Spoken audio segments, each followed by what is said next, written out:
Welcome to the greatest Rotary Club and Phil, are you let's see. Oh, Steve. Uh, I'd like to bow our heads, bless this food to nourish our bodies. I'd like to watch over fellow Rotarians that are here and those who are not with us. And also remember veterans who served as Veterans Day was just upon us. Amen. All right, and Pledge of Allegiance. I pledge allegiance to the flag of the United States of America and to the republic for which it stands, one nation under God, indivisible, with liberty and justice for all. And the four-way test. And for those of you that are just showing up, there's our four-way test there. Is it the truth? Is it fair to all concerned? Will it build goodwill and better friendships? Will it be beneficial to all concerned? And Sheena, do we have a song?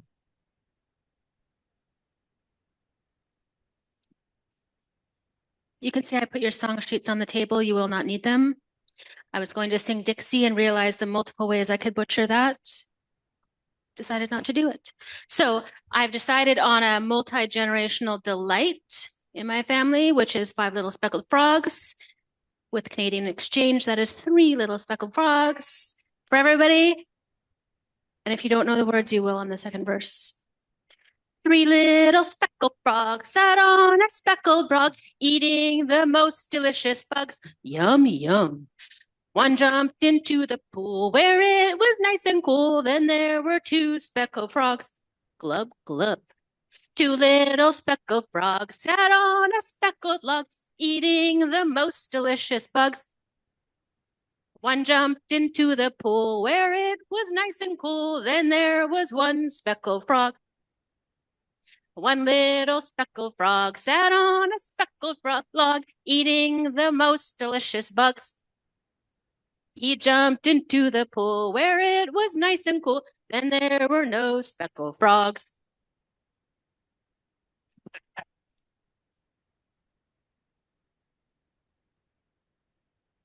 All right, go ahead and have a seat.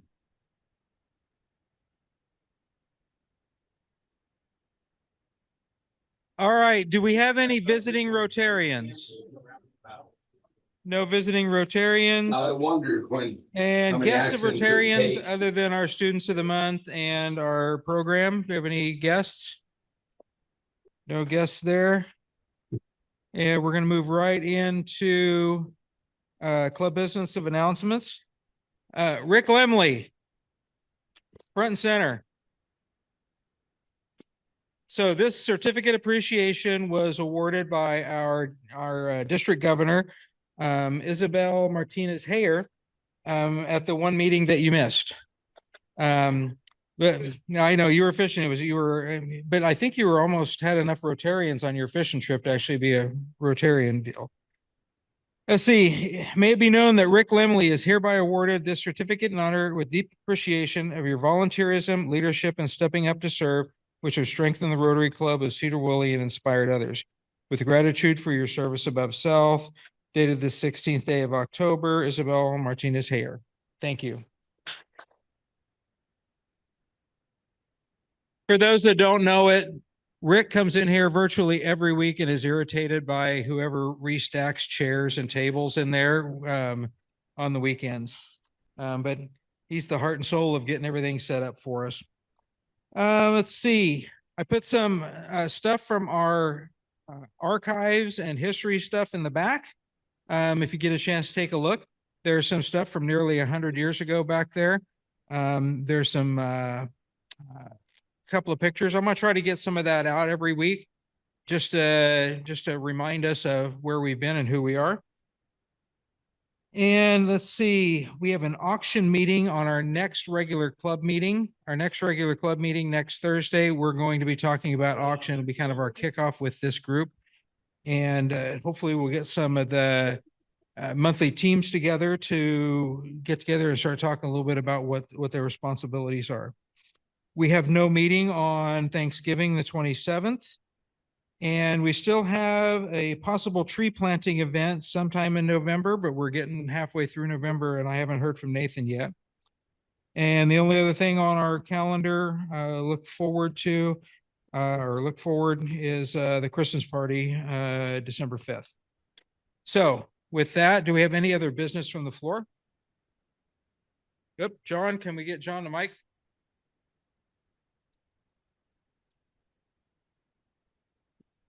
I have to leave early, but I am so excited about this auction because it's, what's the theme? Timber theme or what? Timber Town. So Mike just has to come as he normally comes every day to work. But I contacted Niall and we're going to sponsor 2 chainsaw carvers during the auction. And we're going to carve an auction item during the auction at the St. Joe Center. I haven't got permission from my sister for chainsaws in the school yet, but we'll get there and it's going to be super fun. So everyone gets super excited about this auction. It's going to sell out. And I mean, this is logging and, you know, killing trees is our heritage. So this is where we got to go. Okay. Perfect. Thank you, John. So we had a great turnout at our kickoff meeting. And during the kickoff meeting, when John brought this up, I said, well, we're going to have to talk to somebody about getting permission from the St. Joseph Center to do that. And 2 or 3 people looking, and I wasn't even thinking. And John's like, I know people. I think I can work out the details. But yeah, we're really looking forward to it. There's a lot of exciting things planned, and we're going to throw it out at this next week's meeting. And then let's see. Let's go ahead and do our Students of the Month.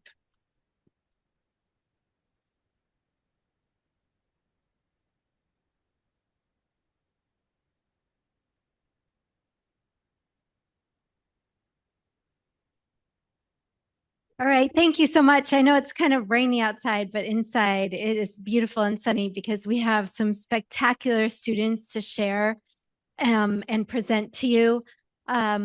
Truly, Peyton and Jordan represent our best of our senior class of 2026.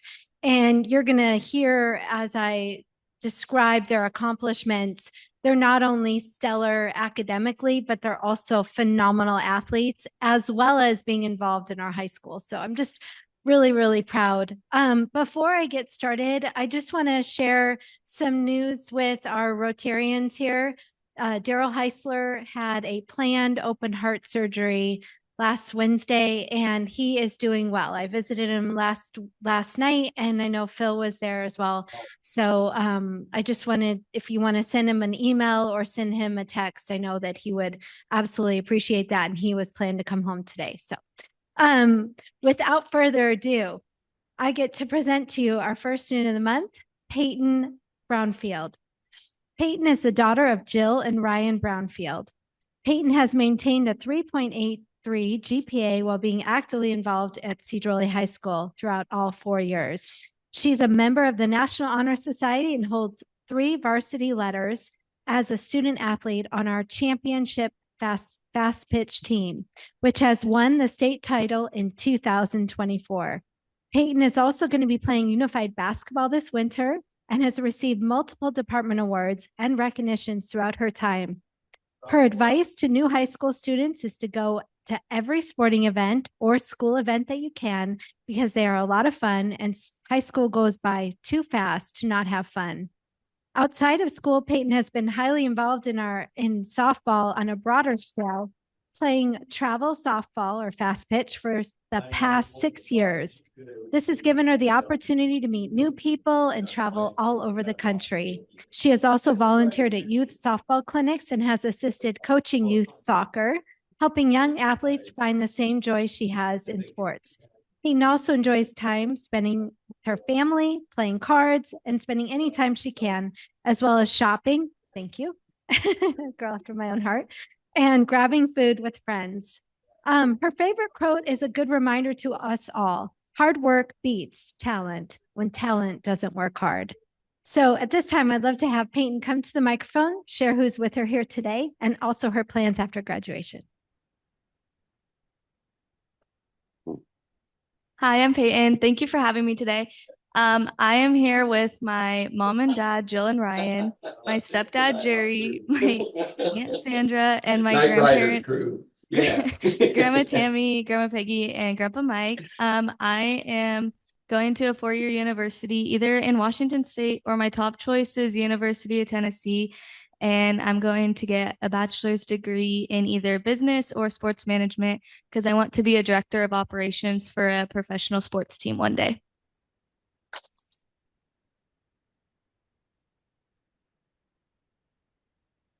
Go Bulls, right? Okay.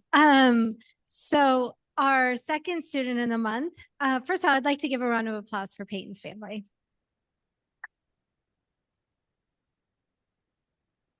Okay, and Jordan, I'm going to punt on this just a little bit because our second page is sitting in my office. They were using it. And so when I went to grab it, it wasn't there. So you're going to help me on this one. All right. You ready? Okay. So first of all, we are thrilled and honored to honor Jordan Janicki today. Jordan is the son of Jordan and Courtney Janicki. Jordan has maintained a 3.95 GPA and has been on honor roll throughout high school. He is our treasurer of National Honor Society chapter and has received 4th place in state for the STEAM Bridge Building Contest. He has received multiple department awards and was nominated as most inspirational by his peers in orchestra for the past 3 years. In athletics, Jordan is projected 4-year triple threat athlete in sports of tennis, wrestling, track and field, lettering in all 3 of those sports. Outside of school, Jordan enjoys skiing, hunting, and completed a 50-mile hike on the Pacific Crest Trail over the summer. He also is working on his Eagle Scout project and is a member of the Fellowship of Christian Athletes. So Jordan, would you come to the mic and share with us about your Eagle Scout project, anything else that I didn't mention about outside of school, and also who's here with you today? So I just completed my Eagle Scout project where at ICRS I planted 100 trees and covered the area in 24 cubic yards of cedar chips. It was a really big project and it was meaningful because that was the school that I went to before high school. Today I have my dad Jordan, my Lola Lisa, and my Papa Mike here. Oh yeah, and my Uncle John.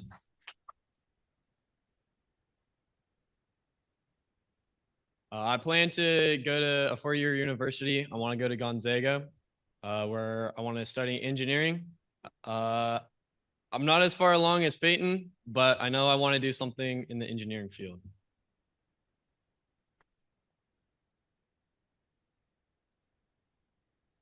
I'm sure you can now see why this is my absolute favorite day of the month. So thank you for letting us celebrate these 2 phenomenal students. Thank you. All right, thank you to students and parents and family. Next up, we have a raffle. We do.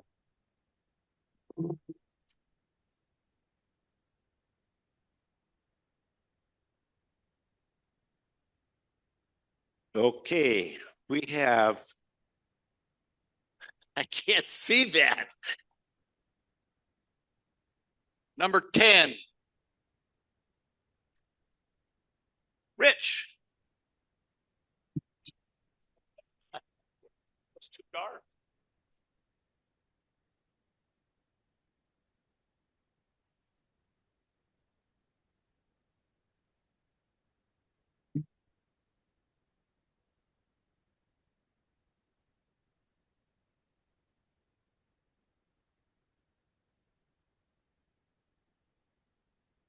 Here we go.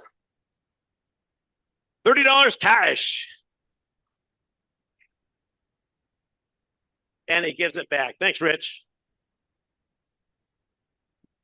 All right, here we go again.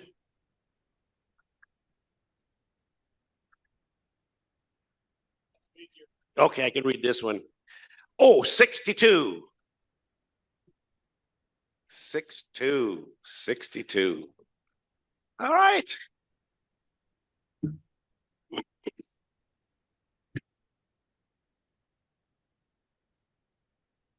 Okay, we'll do one more. At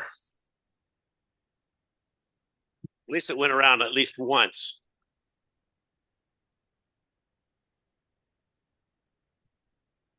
Okay, Lorenzo's $25 gift card. We'll pull that out for you. All right, one more to go.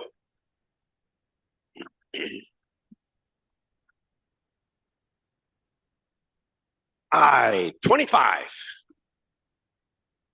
All right, Steve.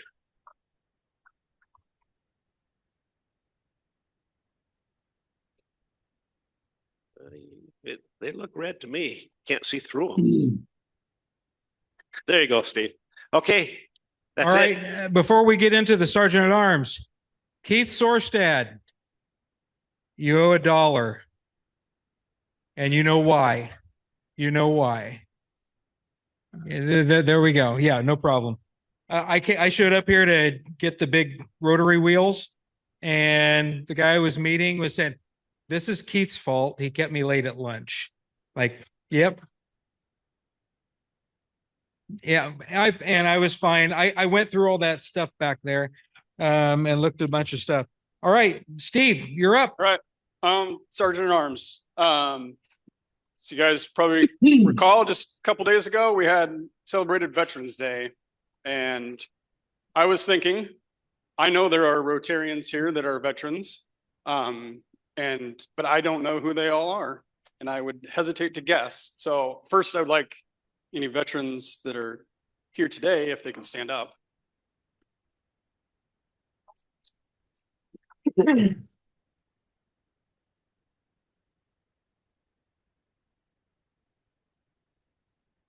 Thank you guys very much for your service. And the next thing I wanted to do, instead of our traditional, I'd like to go around to each table. And if anyone was willing to toss in a few bucks to recognize some other veterans who maybe aren't here, and want to talk about them. So I'm going to start off with, my friend and fellow Rotarian, Mike Crawford. I believe he was in the Marines.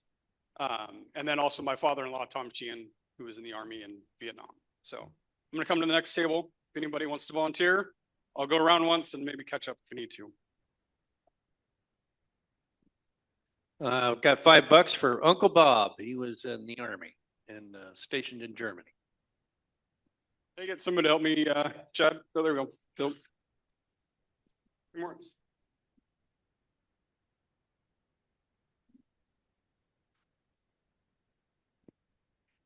I have 3 second cousins who are in Hawaii at Pearl Harbor, 2 on the Arizona and 1 on the Oklahoma.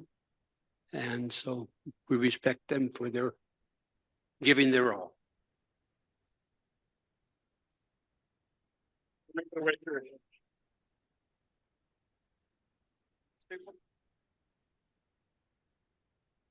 You're good. All right, thanks. Okay, I got $10 here for my dad. He was in the Navy back during World War II. We just got his discharge papers faxed to us today because we working on a deal for my mom to give her some extra. She's legally blind, and I guess there's some money there that will help her with that. So.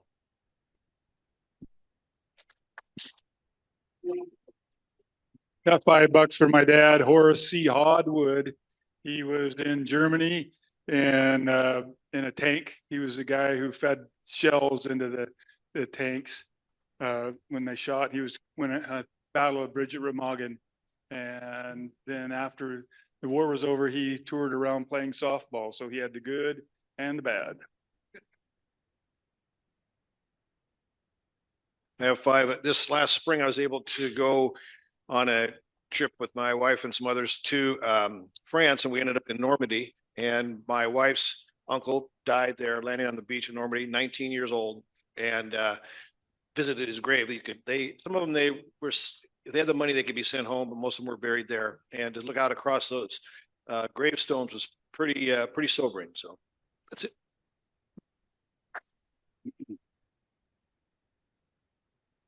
I got $5 for my brother-in-law, John Schmidt, involved in the Vietnam conflict.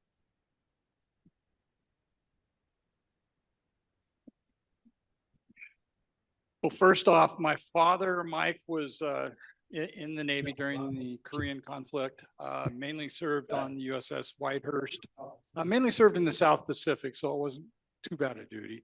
And then I've got 3 brother-in-laws who all were Marines during the Iran conflicts.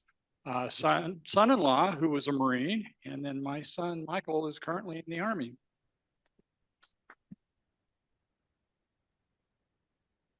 So technically, happy bucks. There's $20. I was going to save it, but I think it's in the theme. I got back from a hunting trip in Montana. I kind of forgot it was Veterans Day, and I saw Louie marching down the street with the kids on their Veterans Day parade and all the kids. It was just amazing. So that was a nice thing for me to come back to.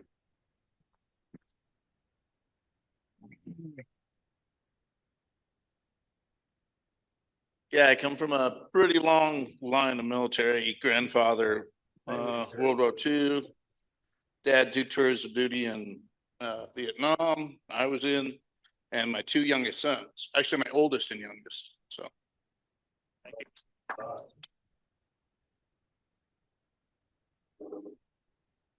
I got 5. My father was a naval aviator in Vietnam.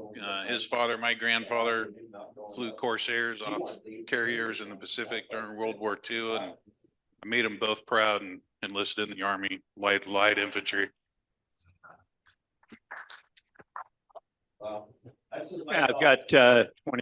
My wife's father was a fighter pilot in Vietnam and was shot down and was never recovered.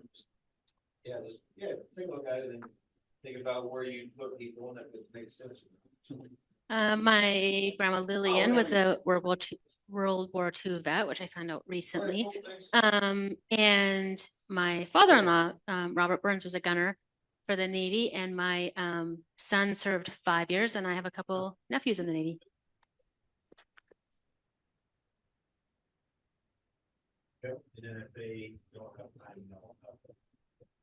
I got $7 here. And the explanation is my cousin, who was going to Ballard High School, and she went on a tour of the East Coast. And my ancestors came from France in the 1690s. And she came back to Ballard with a lot of information about the Requays. It was actually, according to Louis Daye, who used to be a member here, it was pronounced Escuye.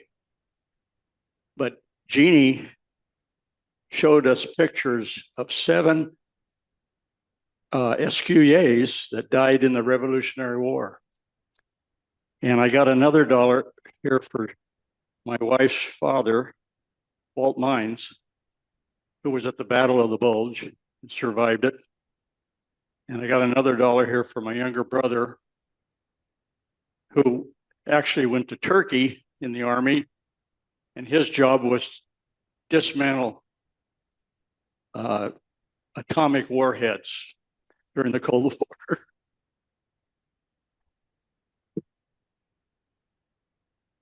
Well, I have $15 for my favorite naval veteran, which was my dad, George Davidge, served in the Canadian Navy, did a lot of work in the Naval Veterans, led the Color Guard Parade in Vancouver for many years. And when he couldn't do that, they gave him the special pass and he laid the wreath at the cenotaph. And I was always his escort because I was the driver, and it was really a fun celebration in downtown Vancouver.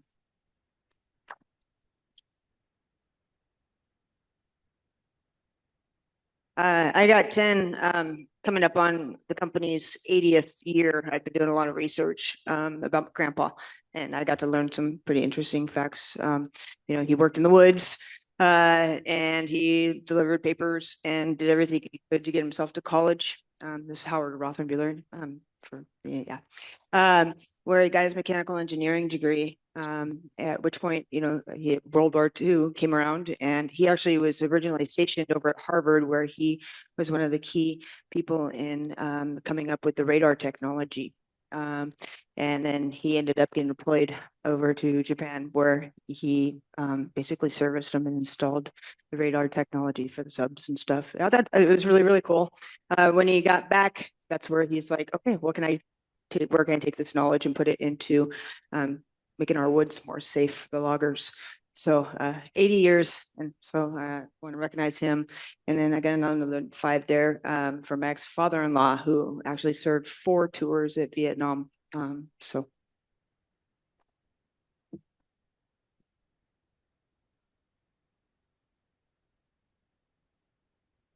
Well, my father's here, so I stood up already, but my grandfather and my uncles were in World War II. So.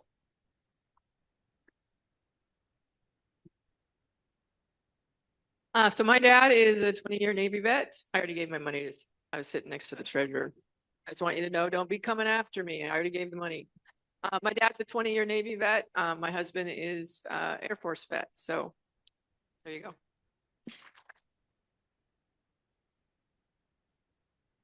Great. I have $10 for my grandpa, Bob Heathers, who served in the Navy, and also my father-in-law, Jerry Gardner Sr., who was also in the Navy and served in the Vietnam War. And my dad was in the Coast Guard. He did not stand up earlier, but thanks.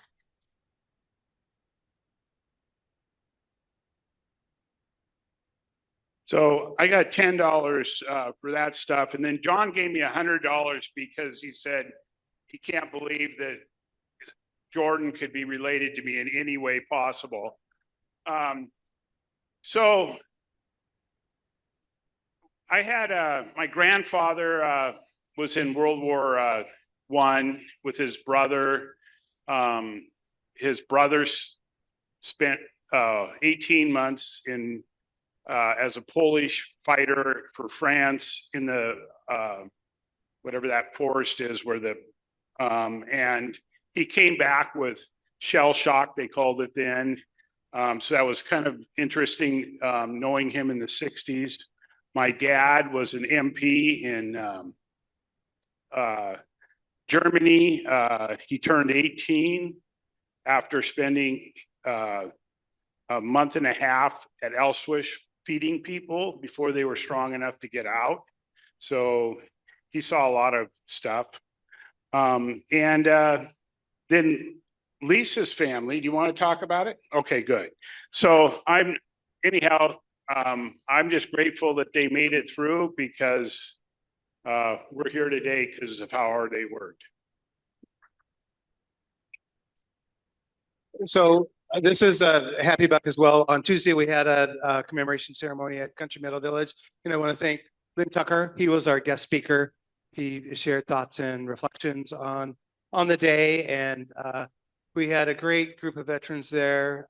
One fellow in particular I want to comment on. He was in the Pacific Theater. He was 17 in 1944. He was a year younger than my dad, who at the same time was in Germany guarding a bridge. I found some pictures that my dad took. He had a camera over there, and they were tucked in a trunk. And I wonder if all these soldiers in these pictures, which there were 3 survivors in my dad's platoon, and if any one of these people were survivors as well. They're R&R, rest and relaxation. They're having a good time, and I'm just grateful for all of these people, and they're very, very special, very special time.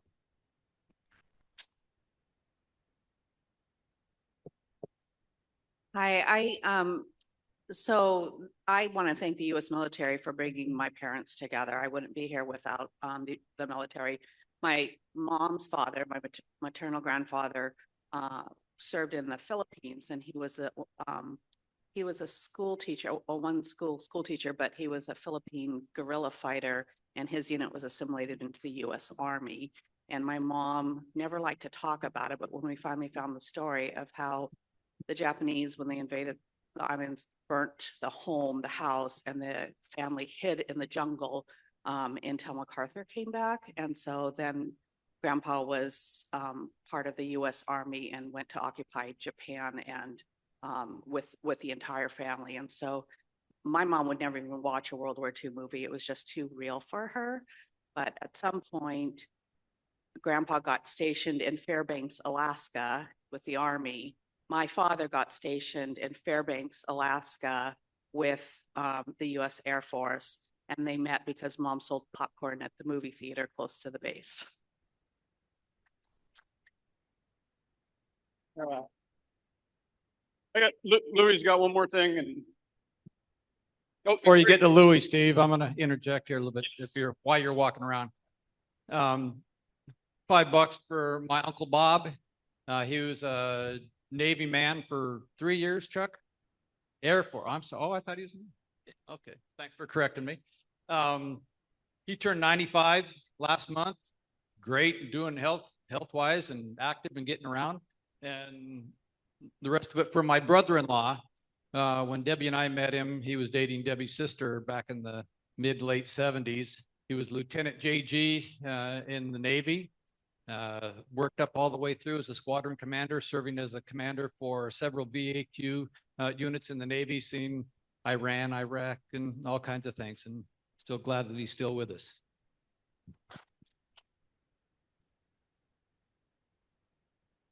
I've got $5 here. My grandfather, or my dad's side, was actually in the U.S. Navy as an ensign. He was actually on the ship during the peace signing with the Japanese. Got pictures actually of the event, so it's kind of cool. Family history there. My mom's dad was in the Army in the band, and he was sent to Okinawa, and he was actually a bodyguard when he wasn't in the band. And funny story about it, he actually bumped into his brother. So my great uncle was also stationed, got sent to Okinawa, and they actually met. What are the odds of running into your brother at a big hullabaloo like Okinawa?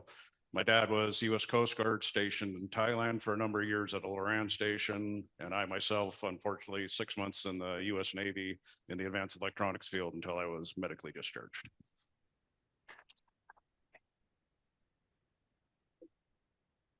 I got one more rather significant one, as far as I'm concerned. My dad was in the Army Air Corps in North Africa. And then he proceeded to go through into Sicily and then Southeast Italy. And they shipped them all home. And he met my mom at Fort Ord, I think it was, and they were preparing to invade Japan. And they were out in a rowboat and they couldn't figure out why there was all the yelling and screaming on shore. And the Japanese had surrendered. So then I happened. Thanks, Dad. So I got $5. I did have one more here. Steve.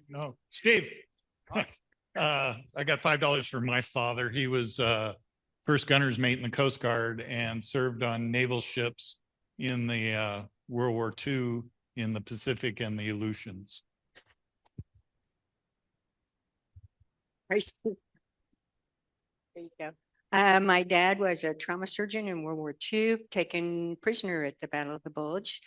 My brothers both served.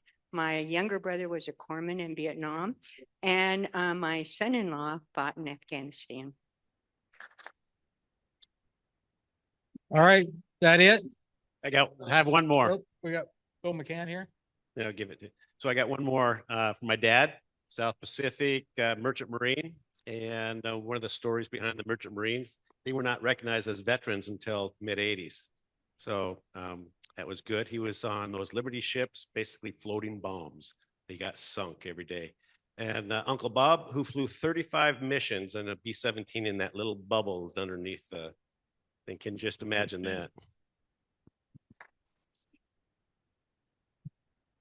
I wasn't going to say anything, but I got to mention my dad, who was a member here. He didn't, like most of them, didn't talk much about his time. I knew from somewhere that he had been in India. My mom finally told me that he was the chief medical officer on the narrow gauge railway in eastern India, which turned out to be Pakistan, which turned out to be Bangladesh. But it was the railroad that serviced the Flying Tigers who flew over into China, and the Japanese thought it was very critical to try to disrupt that. And Dad said all he ever said was that they got within 50 miles of them at one point.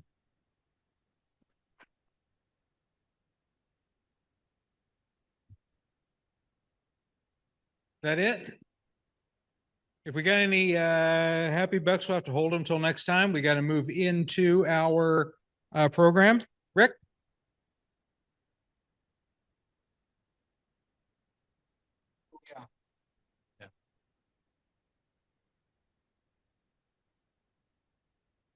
Dan, sorry for running over, but I think it was a well-deserved acknowledgement for our veterans today. Our speaker today is Dan Hildebrand. He's going to talk about his services with the ham radio. He's been formerly a 3-year operator, call sign number W7ILR, which stands for I Like Radios, which is befitting of that. He is currently the president of the Ham Radio Operators of Skagit County and on the leadership board of the Skagit Department of Emergency Management, which utilizes their services quite frequently. And Dan, I know you're an intelligent man, but good luck competing with these kids. But I've known Dan for quite a while. He's a very intelligent man. He's well-rounded. He works with Tom Brown. He does auto mechanics, auto painting, auto electrician. Jack of all trades, yes. But just a phenomenal guy. And he's going to talk to you about his services with Skagit County and his works with the ham radio operators.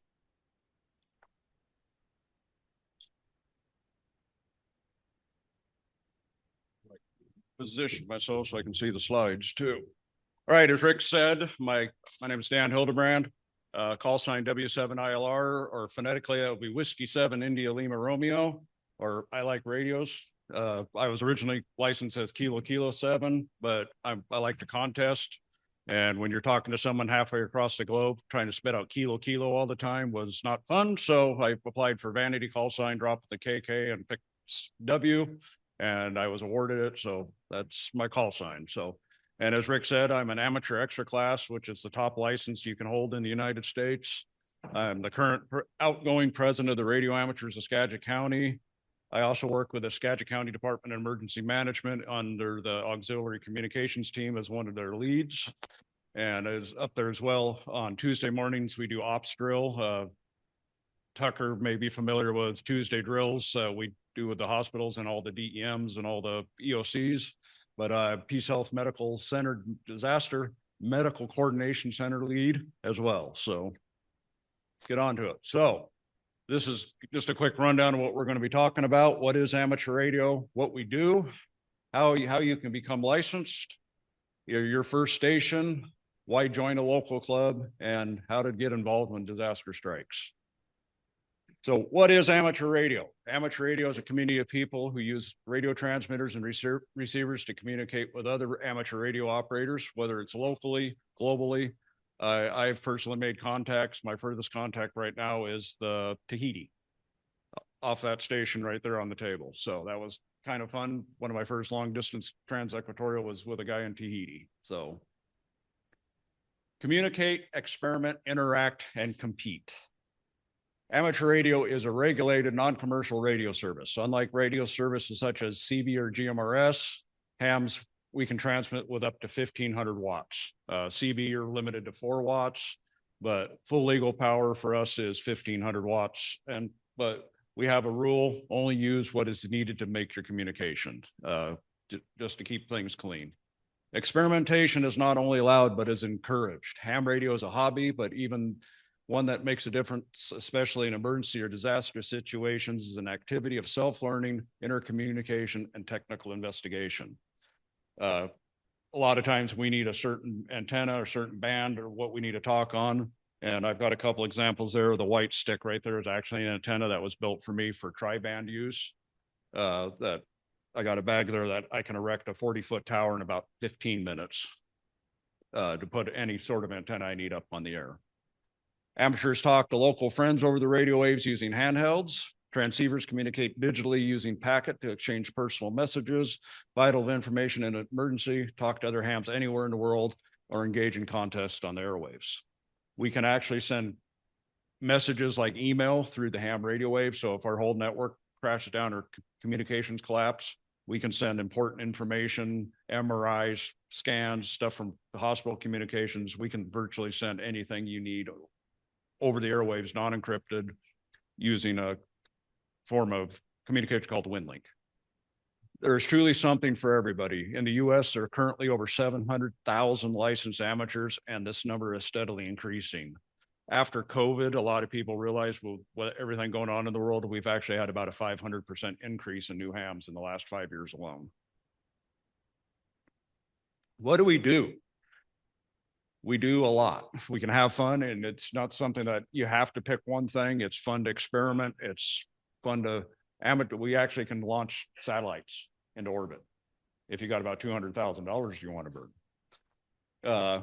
Talk to astronauts. That's a fun thing to do. I didn't bring it with me. I've got a antenna that when we know the International Space Station is going to be doing a good long flyover, I actually have a handheld antenna that I can actually hold my handheld, and I have made contact with the International Space Station. It was about a 5-second conversation because you're competing with 100,000 other people wanting to talk to them at the same time. Digital modes, phone, slow scan TV. There's people that actually transmit TV over the ham waves. Radio telegraphy is kind of getting kind of old, but there's still some old timers that like it. Home brewing. Amateur radio actually got its start in home brewing. You couldn't just go down to Sears or whatever back in the 1930s and buy a radio.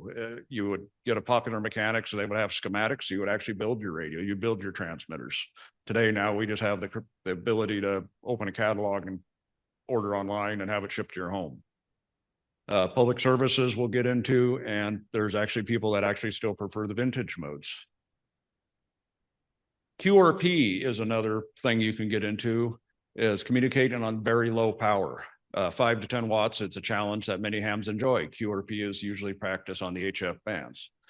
We have contests numerous times a year where you go out with, like my station right there, you find a place to go, you set up your antenna, and there's people that like to run QRP power, and every year we have a salmon on the third weekend in October. Oh.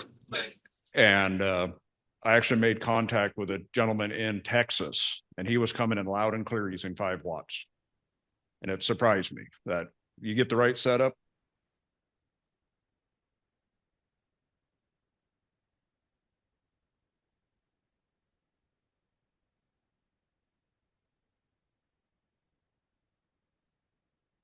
It's not working here.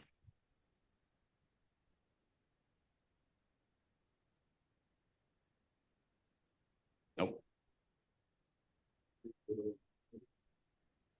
Oop. HF radio. Hams can talk to other hams literally and anywhere in the world using the short waves. By bouncing signals off the ionosphere, we can send signals thousands of miles across the globe. My station right over there is what they call an HF rig, but I also got a couple of handhelds over there for local talk. The radio spectrum has privileges from 160 meters, which is just right above the AM broadcast band, to the microwave bands, which are up into the 5 gigahertz bands. So there's something for everybody out there. I mean, if you want to stay on UHF, VHF, have fun. Or if you want to dive into VLF down into the clear up into the microwave bands, there's something for everybody. HF propagation, this is an example how the signal we can bounce off the ionosphere to travel great distance. And like the last few nights with our beautiful solar flares and the Aurora Borealis, that is an amazing time to send your signals further and further because it gets up into the ionosphere and just starts bouncing around. And one of our locals actually made contact with McMurdo Station Tuesday night due to the Aurora Borealis. And if you're not familiar with that, that's Antarctica.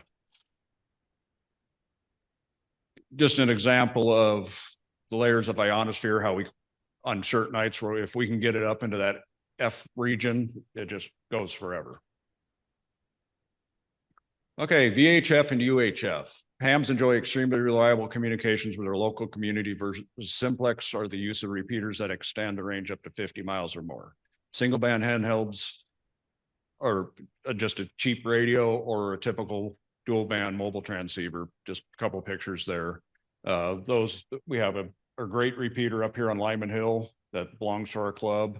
It's one of the best repeaters in the region. It's our emergency operations repeater. We can actually talk. We've actually had somebody from Vancouver, Washington, hit that repeater with a good enough antenna because it's just clear line of sight from up on Lyman Hill. We also got a good collection of repeaters up on Cultus Mountain as well that operate as our emergency communications. Repeater versus simplex. Simplex would be like radio to radio with nothing involved, like walkie-talkies, but we're talking different frequencies and you can talk quite a bit further. But with a repeater, we have what they call an input frequency and output frequency. We dial into the input frequency, it outputs on another frequency. And again, you can talk fast distances. I mean, I've been able to talk to Gold Mountain down in Bremerton using my base station at home. And then I can use that and talk to somebody clear down in Vancouver with ease, just going through the repeaters. This is just an example of privileges. You got your 3 levels, you got your technician, you got your general, and you got your extra.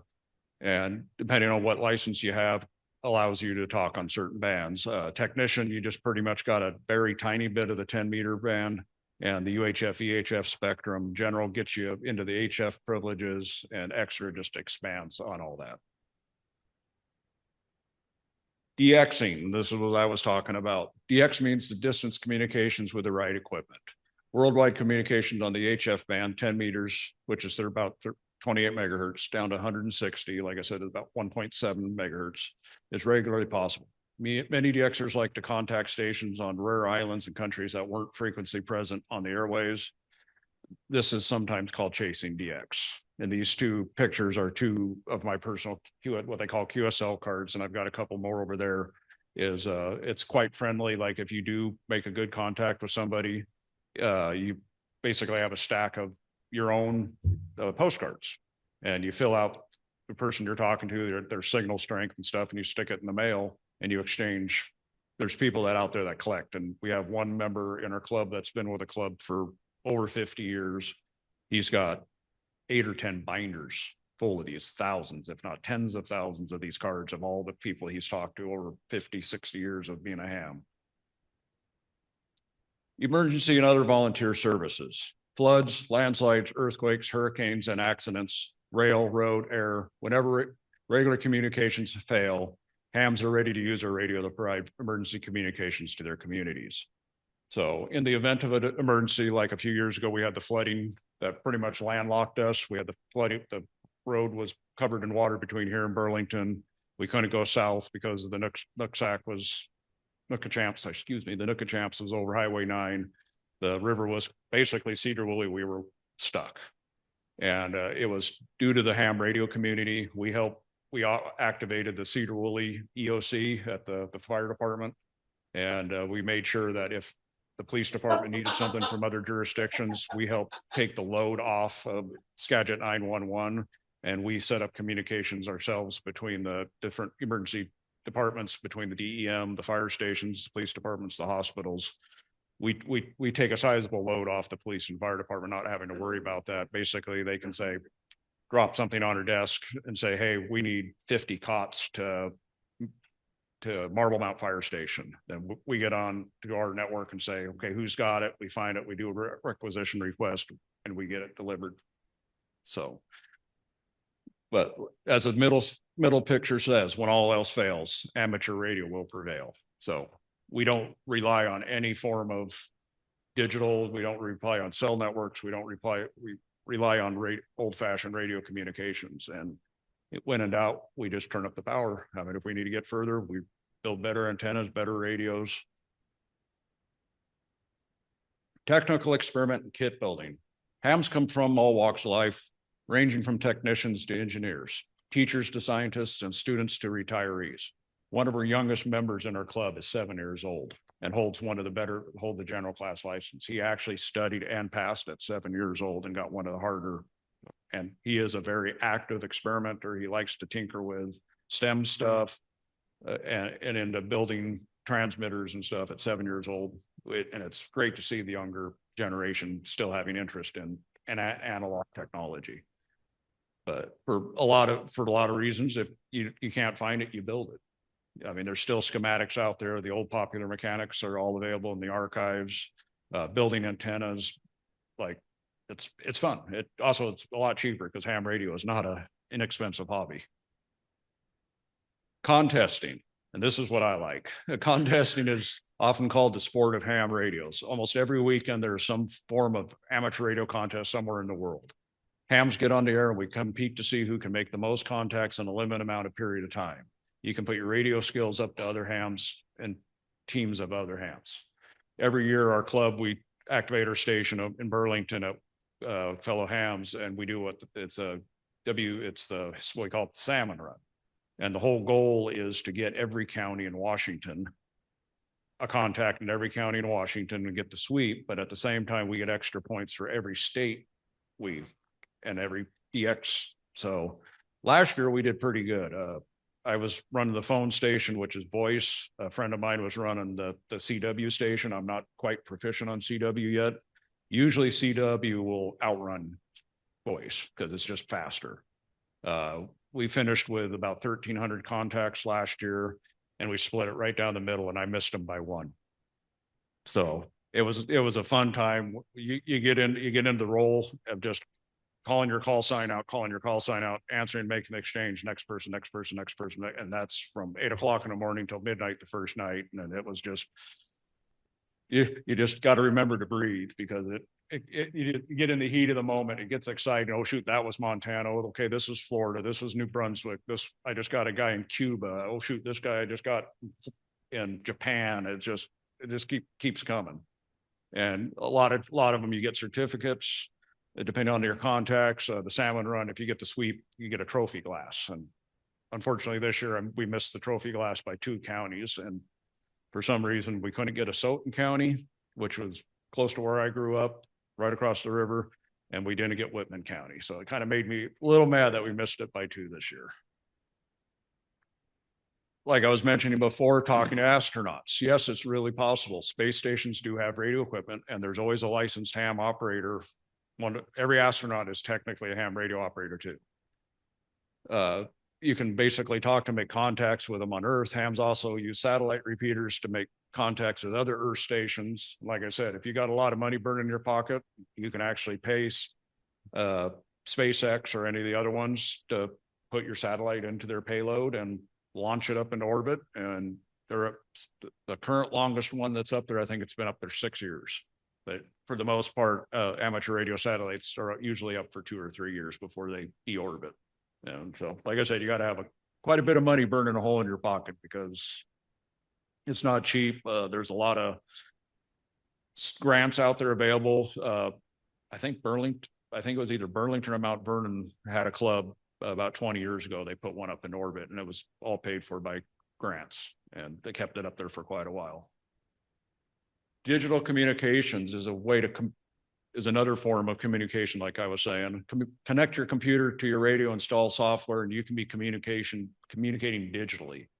Some of these signal digital modes can be more effective in marginal transmission conditions, and some of the sport error-free transmission using methods for forward error correction.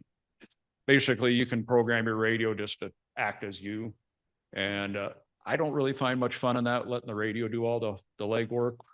But the side I like is the digital communications where you're sending messages over the airwaves. And like I said, the WinLink and everything like that, just to send an email. I mean, I could send an email to your general email box through the ham airwaves. Internet communication, this is fairly new. Using some of the latest technology, hams can supplement a modest station with internet connections. Using features such as D-Star, DMR, Echolink, IRLP on a local repeater, a ham in Maine can talk to one in Vancouver or even Australia using a simple handheld transceiver. The repeater we have, the PSE repeater on Mount Erie.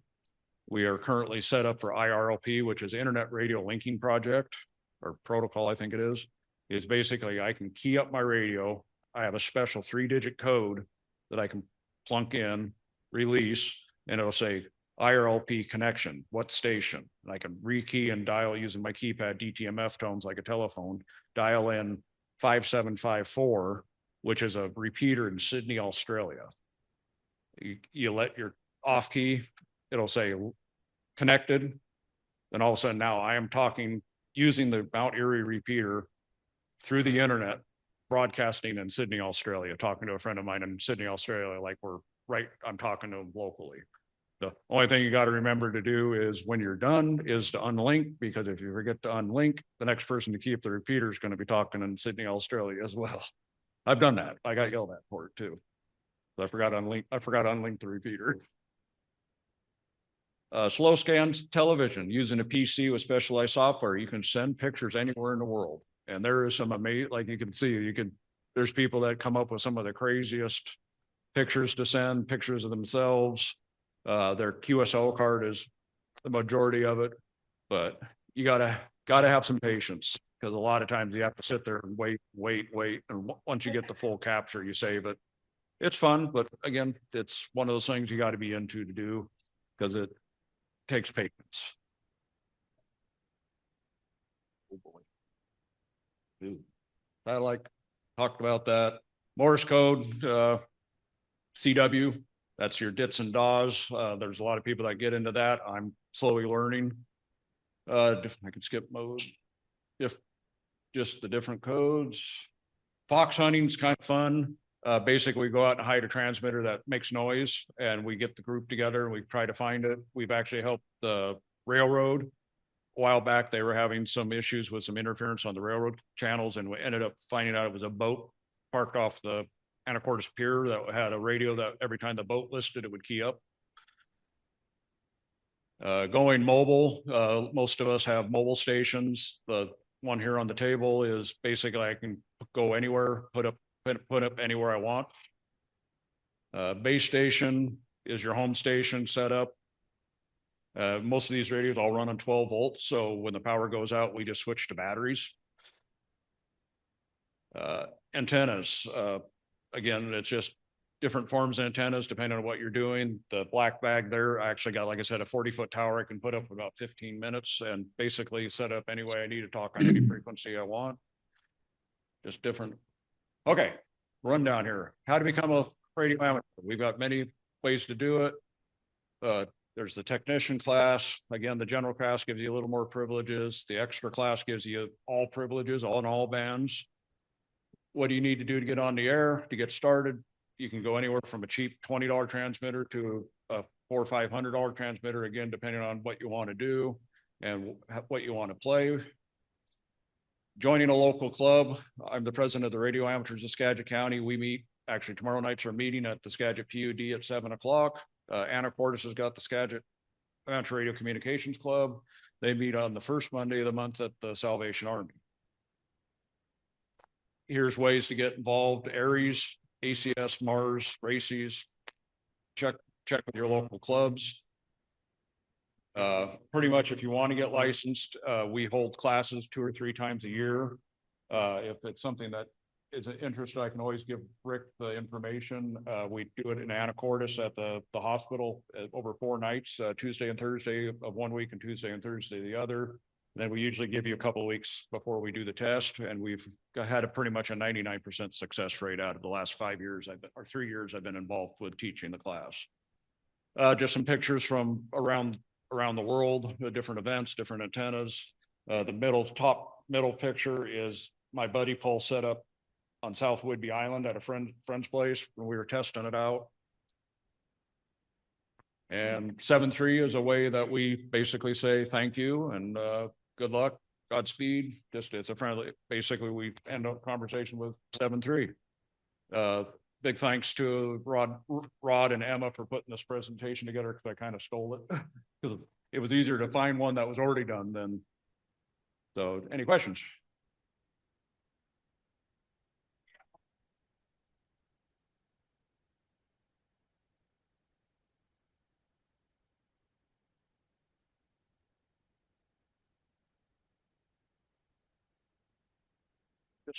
he was just starting out. And I'll never will forget going down in that basement. It looked like a Boris Karloff movie set back then in the late 40s. But I'll never forget W7LKY was his call. Yeah, and now that whole room now is consolidated down to what fits on that table. Not a question, but real fast. We had way back in the 1990s, had a class and club at Sedro Woolley High School, KB7NJG. I still remember my call sign 30 years later. Mr. Mullen was a great science teacher and he took that on. And we actually won a national championship, I think it was 1992, against other colleges and high schools around the country. I think Princeton came in second, so.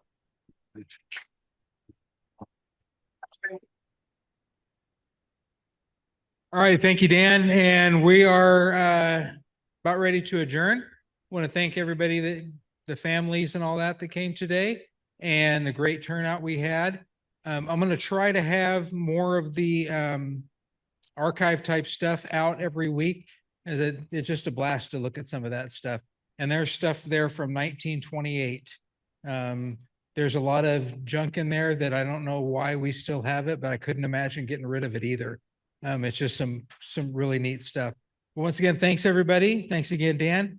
And we are adjourned. And make sure you help put stuff away.